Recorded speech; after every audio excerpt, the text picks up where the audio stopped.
Hello world, it's Austin. Let's talk about being transgender and Christian. So as you can probably tell, I am not in my usual surroundings. I am currently in a hotel in Detroit, Michigan, hanging out here for the ELCA Youth Gathering 2015. So if you are at the youth gathering, come say hi. I'm going to be at the Spark House booth. I'm there with my regular day job, and so, come by, I'll give you a high five. It'll be awesome. Alright, so let's get to the Bible talk.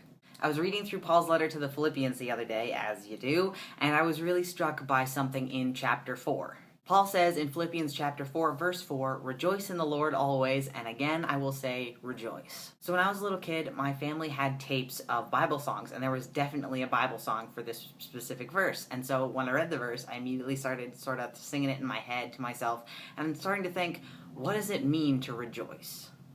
The word rejoice, of course, is related to the word joy, which comes from a French word that means to be glad, or to be gladdened, or to gladden someone else. And this all got me thinking about what it means to rejoice, what it means in an abstract sense, and what it means to rejoice in the Lord.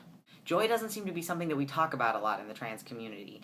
I think it's easy to get bogged down because really terrible things happen that we have to deal with. Murder and suicide rates and bullying and all kinds of stuff.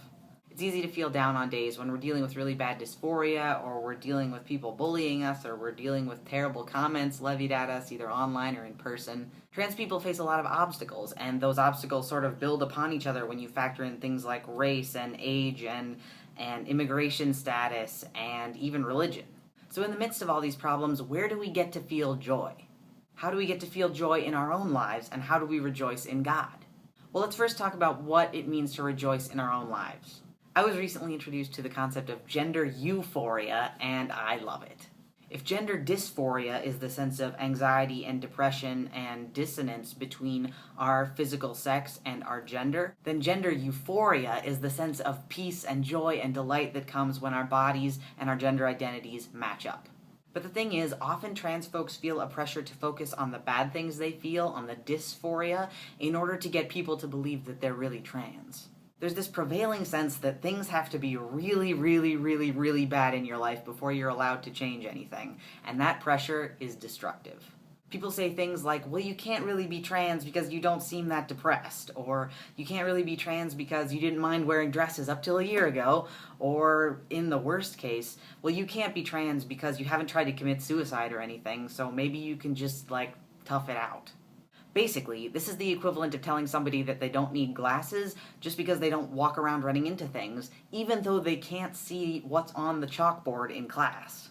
But what about this? What if we started thinking about all kinds of transitioning, not as a pushing away of bad feelings, of dysphoria, but as a movement toward joy, or toward gender euphoria?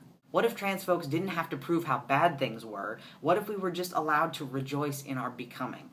There are numerous examples of all of creation rejoicing in the Bible, and a lot of them are found in Psalms, from the sun rejoicing in its rising and setting in Psalm 19, to the rivers clapping their hands and the mountains singing in Psalm 98.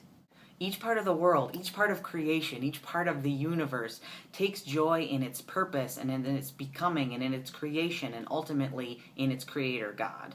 Humankind, as part of God's creation, is also called to joy. As trans folks, we can take joy in the fact that we still breathe, that we're still here, and we can rejoice in the bodies that we were given and in the way those bodies can change and grow. We can rejoice in the fact that we can become more and more ourselves every day. Let's not let our existence be defined by pain and escaping that pain, and instead let's be flowers turning toward light. Psalm 100 tells us what this light-seeking, rejoicing life looks like. And Psalm 100 goes like this: "Make a joyful noise to the Lord, all the earth. Worship the Lord with gladness. Come into his presence with singing. Know that the Lord is God, and that he has made us, and we are his. We are his people, the sheep of his pasture. Enter his gates with thanksgiving and his courts with praise. Give thanks to him and bless his name. For the Lord is good. His steadfast love endures forever, and his faithfulness to all generations." This is what it means to live in love and joy and rejoice in the Lord always. Make a joyful noise. Sing. Know that you are cared for, that you have purpose, that God's love and faithfulness endures forever, and give thanks. And I know that we can't be joyful all the time, and I don't think that's what Paul's saying, and I don't think that's what God's asking for. But as Psalm 30 says, "Weeping may last for a night, but joy comes with the morning." Bad things happen and life can be difficult, but God's love is there for you through all of that. That's one good solid reason to rejoice right there. So rejoice, friends. Rejoice in every breath that your lungs can take. Rejoice in every moment that you feel so totally yourself. Let yourself feel joy and then let that joy radiate outwards. Let yourself feel thankful for the big things and for the little things, and let God know how you feel. Know that the Lord is good and that you are loved. Thanks for watching this week, everybody, and right here at the end, I've got kind of a big announcement, and that is that I'm going to be taking a month off of making these trans and Christian videos. I know it's kind of a long time, but I just have so much going on right now and so much that I need to do. So I'm going to spend this next month creating blog posts, which you can read at austinhartke.com, and I'll put that link down here.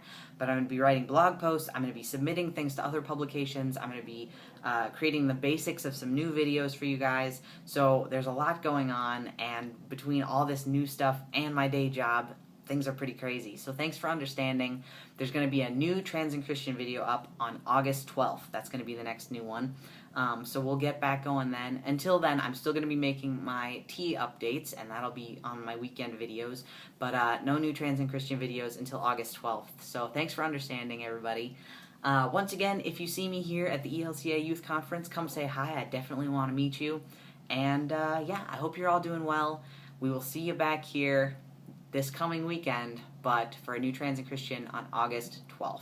All right, guys, have a great weekend. Peace.